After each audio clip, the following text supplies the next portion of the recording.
وہ چیز مجھے ایک دن ضرور ملے گی، ایسا پختہ یقین اگر آپ کے اندر جائے تو یہ بس یہی ہوتا ہے کہ قبولیت کی نشانی ہے۔ تو اس نے آپ کو معمولی نہیں سمجھنا چاہیے۔ اس چیز کو قریبی معمولی نہ سمجھیے کہ اللہ پاک کا یقین آ جانا، اللہ پاک پہ پختہ ہو جانا معافی معجزے سے کم نہیں ہے، یہ معجزے ہونے کی نشانی ہے۔ جب ہم اللہ سے بے انتہا محبت کرتے ہیں تو اللہ کو اپنا دوست ماننے لگ جاتے ہیں۔ تو ایسا کیسے ہو سکتا ہے کہ آپ کو چیز اللہ سے مانگیں اور اللہ پاک آپ کو دے نہ؟ اور ایک بات آپ ہمیشہ یاد رکھیے گا کہ جب بھی آپ کو کوئی چیز اللہ پاک سے مانگیں یا پھر کوئی وظیفہ کریں، وہ پختہ یقین کے ساتھ کیا کریں، پختہ یقین کے ساتھ وظیفہ کریں۔ ہاں، اللہ پاک کی شان بہت زیادہ بلند ہے اور اللہ پاک کے ہاتھ میں نا پوری دنیا ہے۔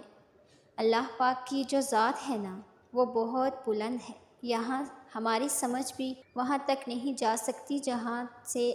اللہ پاک ہمیں عطا کر سکتے ہیں۔ تو بس آپ نے اتنا ہی کرنا ہے کہ کبھی بھی نا امید نہیں ہونا، اور ایک بات ہمیشہ وقت کی نماز کی پابندی کریں۔ جب آپ ہمارے ٹائم اللہ کا شکر ادا کریں گے، ہر ٹائم اللہ کو یاد کریں گے نا، تو دنیا کی ایسی کوئی چیز نہیں جو آپ کو نہیں مل سکتی، ایسا کچھ بھی نہیں، آپ کو وہ سب مل جائے گا جو آپ چاہتے ہیں، چاہے کوئی شخص ہو یا کوئی چیز جو آپ شدت سے مانگ رہے ہیں۔ جب آپ کا دل مضبوط ہونا کہ ہاں اللہ پاک ضرور سنیں گے، تو ہی ہوتی ہے قبولیت کی نشانی۔ اس چیز کو معمولی نہ سمجھیں، نماز ادا کرنا نہ چھوڑیں، وقت کی پابندی کریں، تہجد کو مس نہ کریں، کبھی بھی تہجد کو مس نہ کریں، 5 وقت کی نماز کبھی بھی مس نہ کریں، کیونکہ اللہ پاک کی جو نزدیک ہوتے ہیں، جو اللہ پاک کو 5 وقت یاد کرتے ہیں، ان کی جو زبان ہوتی ہے نا بہت ہی مبارک ہوتی ہے۔ جب اللہ تمہاری دعاؤں کو کن فیکن کی مہر لگانے والا ہوتا ہے تو یہ 4 چیزیں ہمیشہ ظاہر اشارے نظر آتے ہیں، جس میں ایک اشارہ تو یہ ہے کہ دنیا میں ہر طرح کے کاموں میں رہنے کے باوجود کسی نہ کسی شکل میں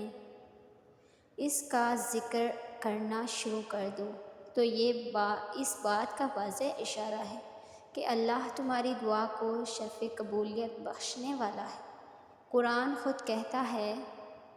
کہ اللہ اپنے نور کی طرف جس کو چاہتا ہے رہنمائی فرماتا ہے، وہ لوگوں کو مثالوں سے بات کر سمجھاتا ہے، اور وہ ہر چیز سے خوب واقف ہے، اور اس کے نور کی طرف ہدایت پانے والے ان گھروں میں پائے جاتے ہیں جنہیں بلند کرنے کا اور جن میں اللہ کے نام کی یاد کا ڈر ہوتا ہے، وہی کامیاب ہوتے ہیں۔